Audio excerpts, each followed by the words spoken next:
ಎಲ್ಲೆಲ್ಲಿ ಬಸ್ ವ್ಯವಸ್ಥೆ ಇದೆ ಅದನ್ನು ಮಾಡ್ತಕ್ಕಂಥ ಕೆಲಸ ಮಾಡ್ತೀವಿ, ಮಾಡೋಣ. ಮತ್ತು ಹೊಸದಾಗಿ ಇಲ್ಲಿಗೆ ಸುಮಾರು ಹೊಸದಾಗುತ್ತೆ ಮತ್ತು 70 ಬಸ್ ಕೊಡಬೇಕು. KSRTC DC ಅವ್ರನ್ನ ಕರೆದು ಮಾತಾಡ್ತೀನಿ. ಬಸ್ ಶಾರ್ಟೇಜ್ ಅದು ಕೊಡಿಸ್ತೀವಿ. ಎಲ್ಲೆಲ್ಲಿ ಈಗ ಬಸ್ ಶಾಲಾ ಮಕ್ಕಳಿಗೆ ಬಸ್ ಹೋಗೋಕ್ಕೆ ವ್ಯವಸ್ಥೆ ಅದನ್ನು ಮಾಡಿಸ್ತೀವಿ. ಸಮಸ್ಯೆ ಅಂದರೆ ಬಸ್ ಸಮಸ್ಯೆ ಇಲ್ಲ ಸರ್, ಅಲ್ಲಿ ಸಾರಿಗೆ ರಸ್ತೆನೇ ಇಲ್ಲ ಸರ್ ಹೋಗ್ಲಿಕ್ಕೆ. ಆ ಥರ ರಸ್ತೆ ಎಲ್ಲೆಲ್ಲಿ ಅದನ್ನೆಲ್ಲ ಮಾಡಿಸ್ಬೇಕು, ಮಾಡಿಸೋಣ. ನಮ್ಮ ಲೋಕಲ್ MLA ಜೊತೆ ಮಾತಾಡ್ತೀವಿ, ಅಲ್ಲೆಲ್ಲ ಮಾಡಿಸ್ಬೇಕಾದ್ರೆ ನಮ್ಮ ಲೋಕಲ್ MLA ಹೇಳ್ತೀವಿ. ಅವರು ಬರ್ತಕ್ಕಂಥ ಗ್ರಾಂಟ್ ಅದ್ರ ಕಡೆ ಹೆಚ್ಚು ಗಮನ ಕೊಡಿ ಸರ್. ಕೇರಳ CM ನಡೆ ಸಾಕಷ್ಟು ವಿರೋಧ ವ್ಯಕ್ತವಾಗ್ತಾ ಇದೆ. ಅಂದರೆ ಕನ್ನಡ ಶಾಲೆಯಲ್ಲೂ ಕೂಡ ಮಲಯಾಳಂ ಕಂಪಲ್ಸರಿ ಮಾಡಲೇಬೇಕು, ಕಲೀಲೇಬೇಕು ಅಂತ ಒತ್ತಡ ಹೇರ್ತಾ ಇದ್ದಾರೆ.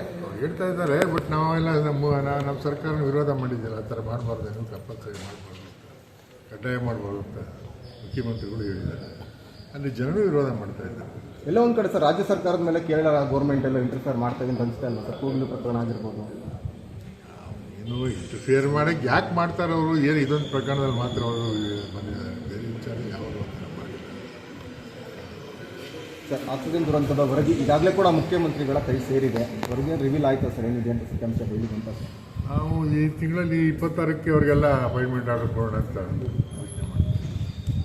ಅಧಿಕಾರಿಗಳ ಬಗ್ಗೆ ಯಾವುದೇ ಕ್ರಮ ಆಗಲಿಲ್ಲ ಸರ್. ಇವತ್ತು ಕೂಡ ಸಂಬಂಧಪಟ್ಟ ಅಧಿಕಾರಿಗಳಿಗೆ ಕ್ರಮವೇ ಆಗಿಲ್ಲ. ಅದಕ್ಕೆ ನಮ್ಮ ವಿರೋಧಿ ಎಲ್ಲ ಇದೆಲ್ಲ ವರದಿ ಎಲ್ಲ ಇದೆಯಲ್ಲ, ಅದು ರಿವೀಲ್ ಯಾವಾಗ ಆಗುತ್ತೆ ಸರ್? ಯಾವುದು ವರದಿ ಈಗ ಮೊನ್ನೆ ತೀರ್ಮಾನ ಚರ್ಚೆ ಮಾಡಿದ್ದಾರೆ. ಈ ವರದಿಗಳು ಏನೇನು ಬಂದಿದೆ ಅದೆಲ್ಲ ಕ್ರಮ ತಗೋಬೇಕು ಅಂತ ಮೊನ್ನೆ ಕ್ಯಾಬಿನೆಟ್ ಮುಖ್ಯಮಂತ್ರಿಗಳು ಹೇಳಿದ್ದಾರೆ. ಸರ್, ಮತ್ತೊಮ್ಮೆ ಟ್ರಂಪ್ನವರು ಭಾರತ ಮತ್ತೆ ಪಾಕಿಸ್ತಾನ ಯುದ್ಧವನ್ನು ನಿಲ್ಲಿಸಿದ ನಾನೇ ಅಂತ ಪುನರುಚ್ಚಾರ ಮಾಡಿದ್ದಾರೆ 31ನೇ ಬಾರಿ. ಆದರೂ ಕೂಡ ಮೋದಿಯವರು ತುಟಿ ಬಿಟ್ಟಿಕ್ ಅಂತ ಇಲ್ಲ. ಇದೇ ನಮ್ಮ ಸುಮ್ಮನೆ ದಿನ ಮಾತಾಡೋರಿಗೆ ಏನು ಉತ್ತರ ಹೇಳೋಕ್ಕಾಗುತ್ತೆ? ಏನೋ ದಿನ ಅದನ್ನೇ ಹೇಳ್ಕೊಂಡು ಏನು ಉತ್ತರ ಕೊಡ್ತಾರೆ?